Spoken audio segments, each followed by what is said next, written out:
When we last left off, we had made it through Current Cut, down to the Glass Window Bridge, and we're headed down further south to Rock Sound.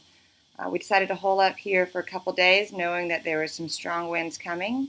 We took this as an opportunity to do some laundry, get some groceries, do some homeschooling, and of course explore in the afternoons. So we came to Rock Sound because it was supposed to be very windy for a few days, and it's a nice natural harbor, and so we're taking a little cruise down the street, and it is windy here. We were right! We've just come up this very overgrown trail and popped around to find this view, and that looks beautiful.